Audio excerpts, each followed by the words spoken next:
You'd think the usual doctor's advice would to be stay away from stimulant drugs like MDMA or ecstasy, but a study in the United States wants to use the drug to treat people who have post-traumatic stress disorder. Dr. Martin Williams is the president of Psychedelic Research in Science and Medicine, and he has been keeping a close eye on the developments in the United States. Good morning. Thanks for your time. Hello, Emma. Thank you. Why would you want to treat someone with post-traumatic stress disorder with drugs like ecstasy? How would that work? So the main sort of distinguishing features of post-traumatic stress disorder or PTSD are two main symptoms, hypervigilance or hyperarousal, and the other is avoidance. And so those tend to really limit the capacity to function of people suffering from chronic PTSD. But it turns out that MDMA, commonly known as ecstasy, is a drug that has almost unique properties in that it lowers the hyperarousal or the anxiety associated with the problems of PTSD, and it also lowers the problem of avoidance. So it actually enables sufferers of PTSD to start to face their demons in a way, their symptoms of PTSD. Gosh, this is all starting to sound a little bit like Sigmund Freud. It's really quite interesting, isn't it, in a way? I mean, really fundamentally, the MDMA that is used in this psychotherapy is really just an adjunct, and it's the participant, I guess it's the sufferer of PTSD, who is really doing the internal psychological work with the assistance of the therapist. So there will always be two therapists, usually a male and a female, present during the whole therapy session. And the MDMA really just sort of is a facilitator of those positive results. And this is really based on an approach to PTSD treatment that's well established already. One's called cognitive behavioural therapy.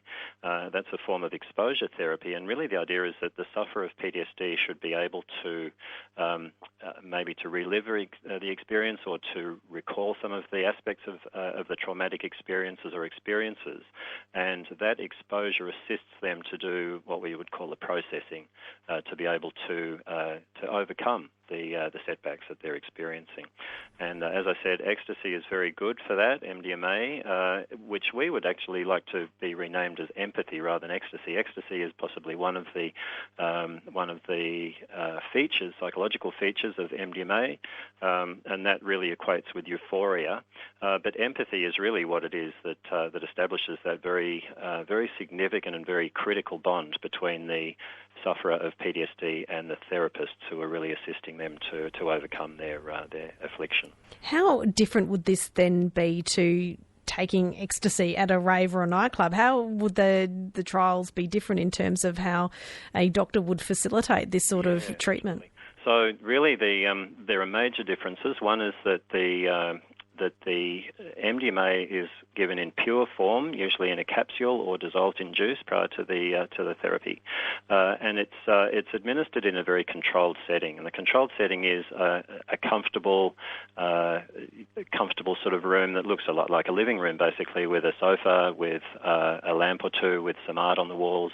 There's always going to be some music and eye shades available for the sufferer of PTSD, which really enables them to be in a calm space, and that's really a very, very different environment from the usual sort of dance party or festival or event where people might be taking ecstasy or MDMA recreationally. It also has to be said that street ecstasy has very little to do with pure MDMA, in that the purity of the MDMA in ecstasy varies dramatically from 100% to 0%, and there's any number of adulterants or other compounds which can have similar sorts of psychological effects. So they might give people some sense of euphoria, they might increase their heartbeat, they might give them more wakefulness and alertness, that might actually make them feel closer to other people in the room, but effectively the therapeutic application of MDMA is really, really very different from the recreational use of ecstasy. And how do you know if this treatment is working? Well, the results of the trials have been really phenomenally positive up until now. So the clinical trials are called Phase 2 clinical trials. They're randomized control trials, and they started in the US in 2001. So we're going back 15 years already. So the initial trials were in South Carolina, then trials were initiated by that same organisation called the Multidisciplinary Association for Psychedelic Studies in the US, and they were initiated in Canada and in Israel, as well as in Colorado, and again later in South Carolina. So what they've been able to do is pull together the results of these various trials, each of which generally had about 12 to 15 participants, and they've been able to get the numbers together over a 15-year period to be able to say, well, we've got enough statistical significance from our results to suggest that we're really onto a positive sort of therapeutic approach.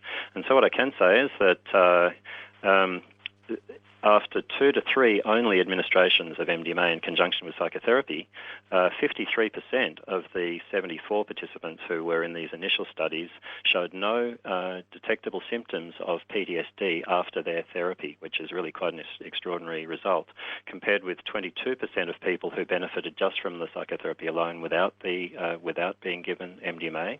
And that also relates to generally about 33% or a third of participants would normally respond positively to more standard psychotherapeutic approaches such as cognitive behavioural therapy or exposure therapy.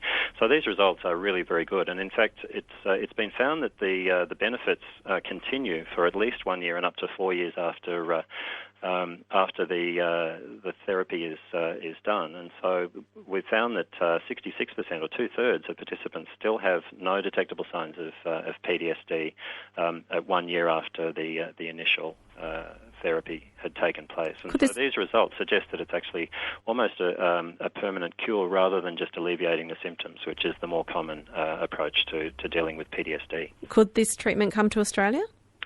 We would like to think so. We were hoping through our organisation, Psychedelic Research in Science and Medicine, to be able to contribute to the global clinical trials, phase 2 clinical trials. It turns out that in the US, MAPS has been in its most recent meeting with the Food and Drug Administration, the FDA in the US, and they've been given approval to move on to what are called phase 3 clinical trials. And those trials are larger, with larger numbers of participants, broader in scope, a much more expensive trial, in fact, than they have been able to carry out to date, but they do have excellent funding behind them, and they really feel that they have a realistic prospect of having MDMA available as a prescription medicine in conjunction with therapy for PTSD by 2021, if not beforehand. In Australia, we would dearly love to be able to contribute to the trials. We've tried on a couple of occasions to prepare applications for ethics committees, but in Australia, unfortunately, we still have perhaps a slightly more conservative academic environment. The funding is always going to be a little bit of a problem, and so it may be that MDMA is approved as a medicine in the US before Australian research can really even start to take place.